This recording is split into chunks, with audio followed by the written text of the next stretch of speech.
నీకో time start అయిందా?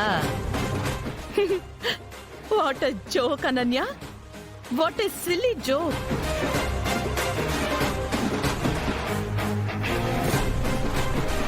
ప్రీతిని అడ్డు పెట్టుకుని నువ్వు ఈ ఇంట్లోకి వచ్చావు అంతే. ఆ మాత్రం దానికే టైం స్టార్ట్ అయిందా? అందరి కథ ముగిసిపోయింది అనుకుంటే ఎలా చెప్పు? ఇప్పుడు నేను నీలాగే ఇమ్మెచ్యూర్డ్గా ఆలోచిస్తే ఎంతసేపు చెప్పు? నిన్ను మరోసారి తన్ని తరిమేయడానికి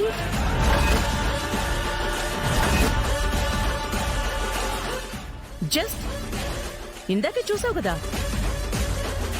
రోహిత్ని నేను ఆపకపోయుంటే ఈ పార్టీకి రోడ్డు అవతల పడిపోయి దిక్కులేని దిక్కుమాలిన దానిలాగా అలా చూస్తూ ఉండేదానివి. అవునమ్మే, ఏ పాయింట్ కూడా కరెక్టే కదా. కానీ నేను రోహిత్ని ఎందుకు ఆపానో తెలుసా? నిన్ను అలా ఎన్నిసార్లు గెంటేసినా రావణాసురుడి తలల మాదిరిగా ఖండించిన కొద్దీ తిరిగొస్తూనే ఉంటావు. సో ఈసారి పంపిస్తే తిరిగి రావడాలు ఉండకూడదు. పక్కాగా ప్లాన్ చేసి నీ చాప్టర్కే ఎగ్జిట్ ఇస్తా. అంతవరకు ఎంజాయ్ యువర్ సెల్ఫ్.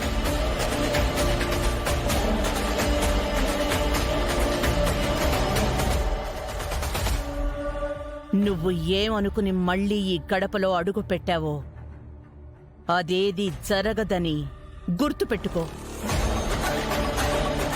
నువ్వు ఏం చెయ్యాలని ప్లాన్ చేసినా అది నిన్ను నువ్వు నాశనం చేసుకోవడానికే పనికొస్తుంది గాని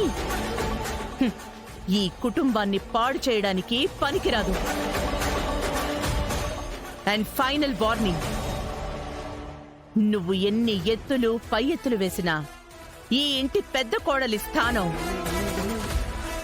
ప్రీతిదే. నీ స్థానం ప్రెజెంట్ ఏంటో ఫ్యూచర్ కూడా అంతే, ఎప్పటికీ మారదు. ఓకే అత్తయ్య గారు, అలాగే కానివ్వండి. మీ కాన్ఫిడెన్స్ మీదైతే నా లెక్కలు నావి.